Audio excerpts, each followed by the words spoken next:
क्या मुसलमान सिर्फ वोट बैंक है या फिर देश में कोई असली वजूद भी है मुसलमानों का? ये सवाल नया नहीं है, बल्कि हर चुनाव, हर भाषण और हर न्यूज डिबेट में घूमता रहता है। क्या इस देश के मुसलमानों की वोटर से ज्यादा कोई हैसियत है यहाँ? अब सुनिए असदुद्दीन ओवैसी का दमदार जवाब उनके खास अंदाज में। ओवैसी गुस्से में बोले, हर बार हमसे वफादारी का सबूत मांगा जाता है। मुसलमानों को हमेशा यह साबित करना पड़ता है कि वे सच्चे भारतीय हैं, लेकिन कब तक हम सिर्फ वोट बैंक बने रहेंगे? कब तक हम साबित करने में लगे रहेंगे? दोस्तों, हर रोज सवाल उठता है, बल्कि हर चुनाव से पहले ये सवाल और भी उठाया जाता है कि मुस्लिम वोट किसे मिलेगा, लेकिन कोई ये नहीं पूछता कि मुसलमानों के लिए शिक्षा नीति क्या है, रोजगार के अवसर क्या हैं और संसद में उनका प्रतिनिधित्व क्यों घट रहा है। मुसलमानों के बारे में कोई बात क्यों नहीं करता? मोदी जी कभी मुसलमानों को लेकर नहीं बोलते। देश में 200 से ज्यादा सीटें ऐसी हैं जहां मुस्लिम मतदाताओं का बहुमत है, लेकिन मुस्लिम सांसद गिनती के मिलते हैं। क्या ये सच्चा लोकतंत्र है या फिर ये चयनात्मक लोकतंत्र है?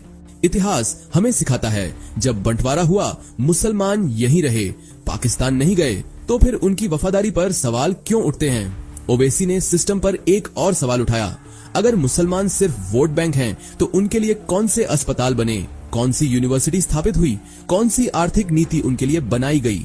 मदनी और ओवैसी दोनों अपने अंदाज में यही संदेश दे रहे हैं, मुसलमान सिर्फ वोट बैंक नहीं है, मुसलमान इस देश का अहम हिस्सा है। मोदी सरकार से सवाल पूछते रहते हैं, मुसलमानों की रहनुमाई करते हैं, पर फिर भी बेरोजगार है मुसलमान।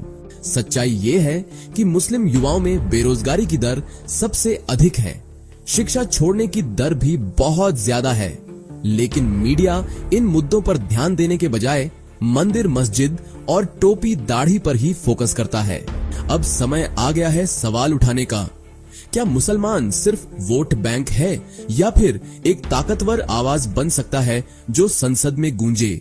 ओवैसी का जवाब सुनो, समझो और फिर अपना निर्णय लो। ओवैसी बोले, मैं इस देश को छोड़ने का सोच भी नहीं सकता, ये मेरा वतन है। जब ओवैसी से पूछा गया कि मुसलमान सिर्फ वोट बैंक हैं या कुछ और, तो ओवैसी का जवाब था, अगर तुम वक्त रहते नहीं जागे तो तुम सिर्फ झंडा उठाने के लिए रह जाओगे, कुर्सियां कोई और उठाएगा। ये सिर्फ एक बयान नहीं था, ये एक चिंगारी थी। आजादी के बाद से मुसलमानों को सिर्फ वोट बैंक समझा गया, हिस्सेदारी में नहीं। राजनीति में चेहरों को दिखाया गया, लेकिन असली प्रतिनिधित्व का सवाल अनुत्तरित रह गया। ओवैसी ने संसद में खड़े होकर जब ये कहा कि मुसलमानों को सिर्फ वोट बैंक के तौर पर देखा जाता है और उनके असली मुद्दों पर ध्यान नहीं दिया जाता, तो संसद भी थोड़ी देर के लिए खामोश हो गई। लेकिन सवाल ये उठता है कि जब ओवैसी जैसे नेता अपनी बात रखते हैं, तो क्यों कहा जाता है कि वो ध्रुवीकरण कर रहे हैं? क्या एक मुसलमान का हक मांगना देश में उकसाना कहलाता है? क्यों जब हम अपने अधिकारों की बात करते हैं तो हमें देशद्रोही कहा जाता है? क्या निर्णय लेने का हक हमारा नहीं है?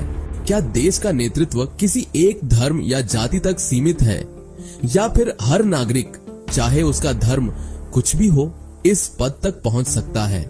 महमूद मदनी ने कहा कि हम भारत के असली वंशज हैं, किराएदार नहीं। एक सवाल ये भी लोग कर रहे हैं, आजकल क्या भारत में कभी ऐसा दिन आएगा जब एक मुसलमान प्रधानमंत्री बनेगा? क्या ओवैसी और मदनी जैसे नेता सिर्फ भाषणों तक सीमित रहेंगे? अब वक्त आ गया है कि मुसलमान एकजुट होकर सोचें, क्या हम सिर्फ वोट बैंक हैं या कुछ और? फैसला आपका है। सोचिए, क्या आप इस बार कुछ अलग करेंगे या फिर हमेशा की तरह चुपचाप तमाशा देखते रहेंगे? वीडियो देखने के लिए शुक्रिया।